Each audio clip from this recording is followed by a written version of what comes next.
नमस्कार, स्वागत है आप सभी का हमारे फास्टर प्लस न्यूज़ चैनल में। हम आए हैं आज ब्रिजेश प्रजापति सर के पास, जो भारतीय प्रजापति महासभा के अध्यक्ष चुने गए हैं। सर बहुत बहुत बधाई हो आपको। सर हमने सुना है कि आप बच्चों को ट्यूशन भी पढ़ाते हैं। जी, मैं कोचिंग भी पढ़ाता हूँ और ऐसे ऑनलाइन भी हमारी क्लासेस चलती हैं, जो कि एक बस सेवा मात्र के ही उससे वो फ्री क्लासेस है।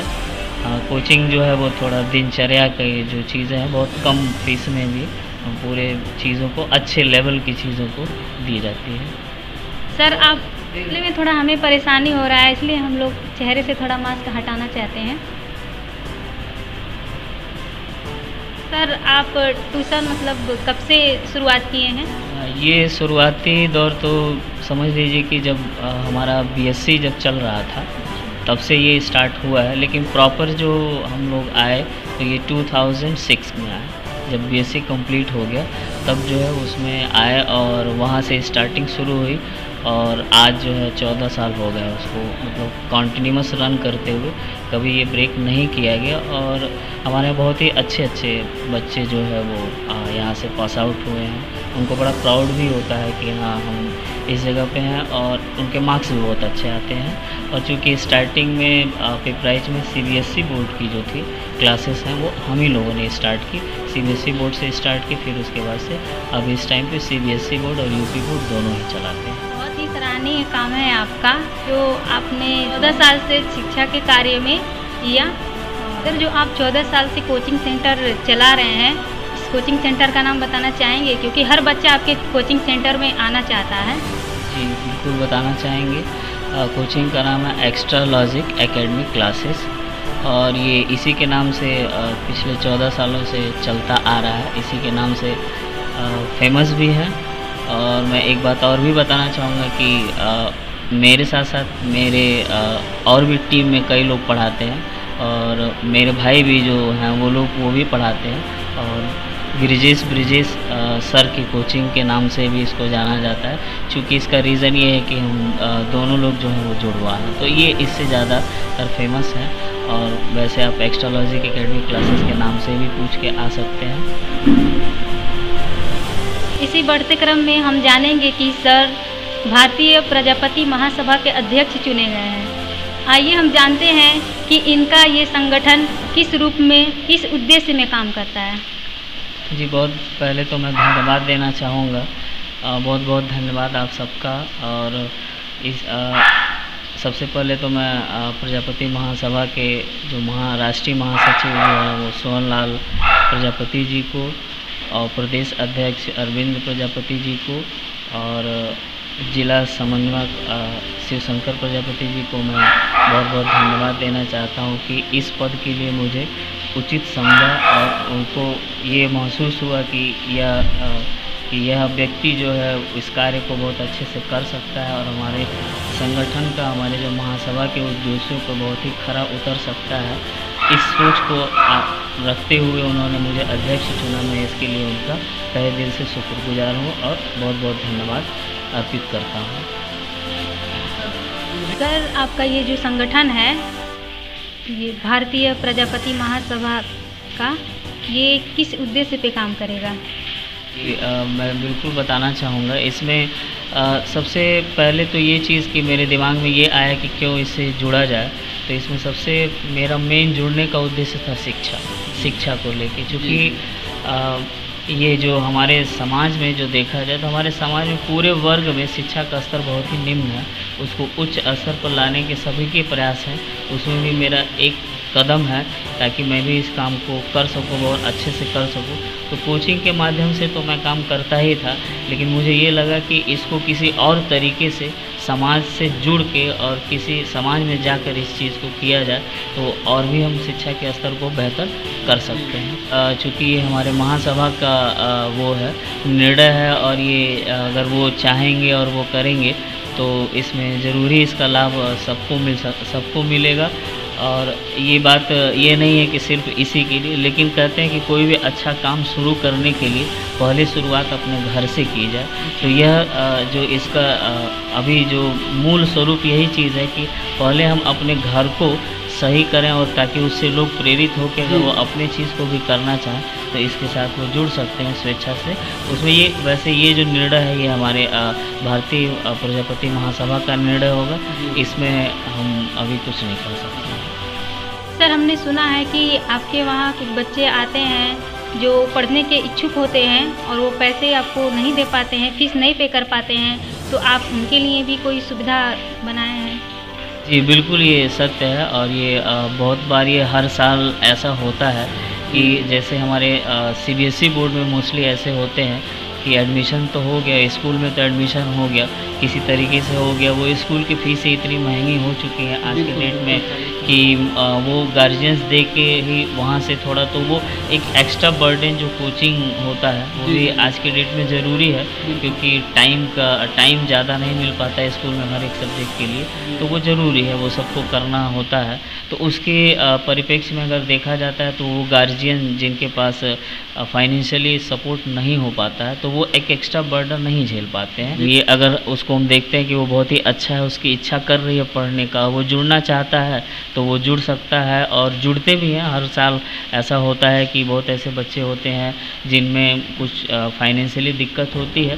तो मेरा यही उद्देश्य है और मैं ये कहता भी हूँ कि आपके पढ़ाई में पैसा तो बीच में बिल्कुल भी नहीं आना चाहिए। अगर आप पढ़ने के इच्छुक हैं तो आप आइए, पढ़िए, बिल्कुल स्वागत है। जैसे 10 पढ़ रहे हैं वैसे वो भी पढ़ लेगा। उसको इस संगठन में क्या अच्छा लगा जो आप इस संगठन से जुड़े?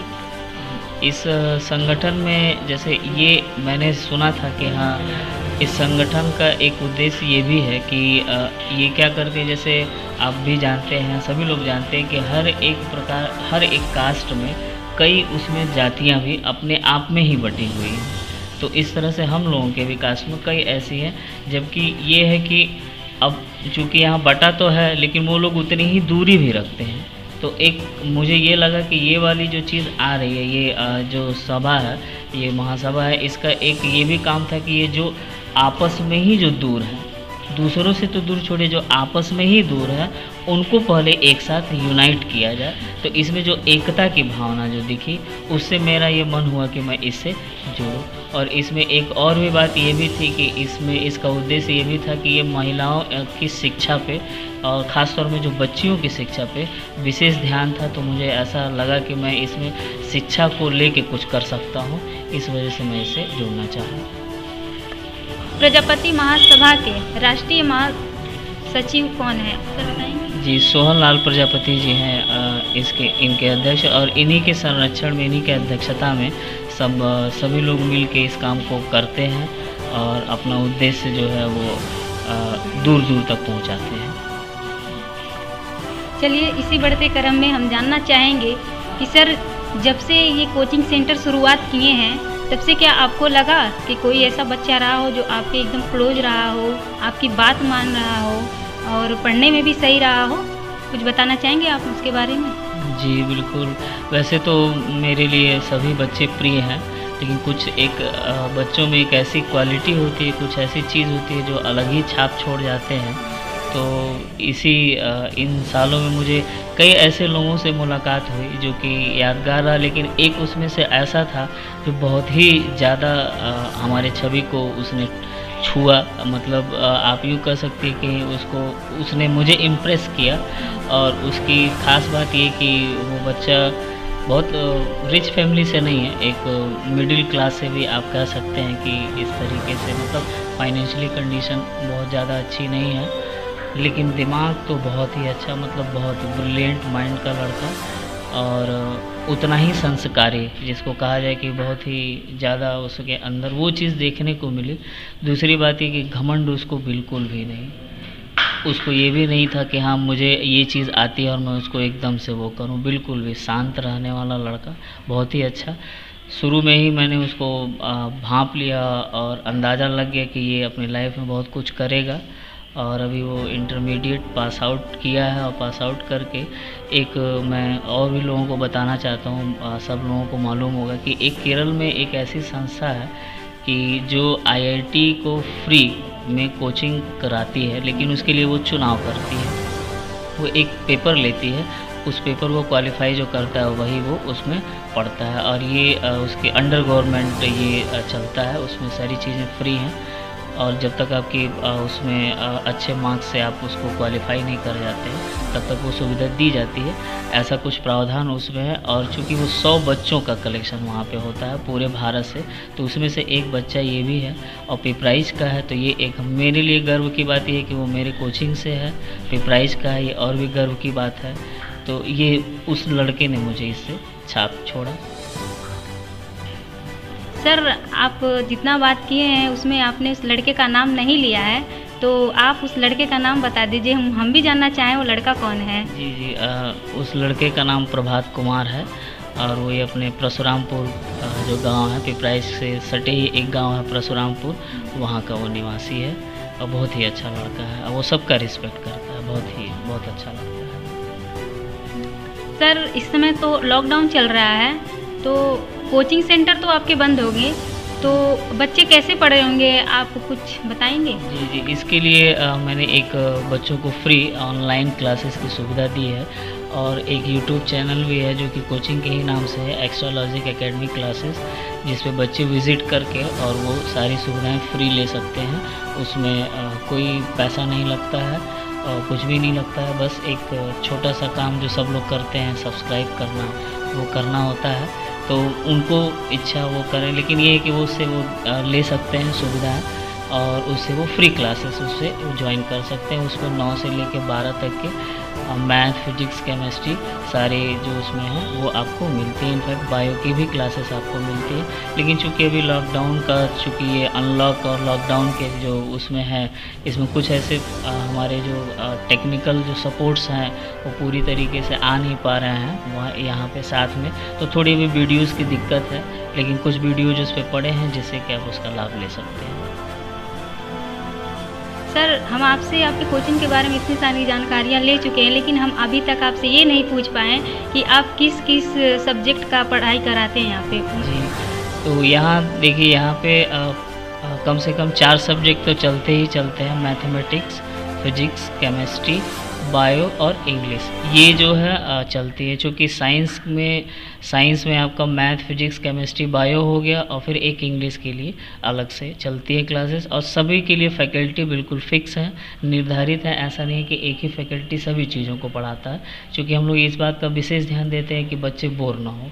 अब एक ही फैकल्टी अगर पढ़ाएंगे तो बच्चे बोर होते हैं, तो इसलिए अलग अलग फैकल्टी रखी गई है, और हमारे वहाँ 4 फैकल्टी हैं जो पढ़ाती हैं। ठीक है सर, आपसे बातचीत करके हमें बहुत अच्छा लगा, और एक बार और हम आपको बधाई देना चाहेंगे आपके भारतीय प्रजापति महासदस्य चुने जाने पर। जी, धन्यवाद, बहुत बहुत धन्यवाद।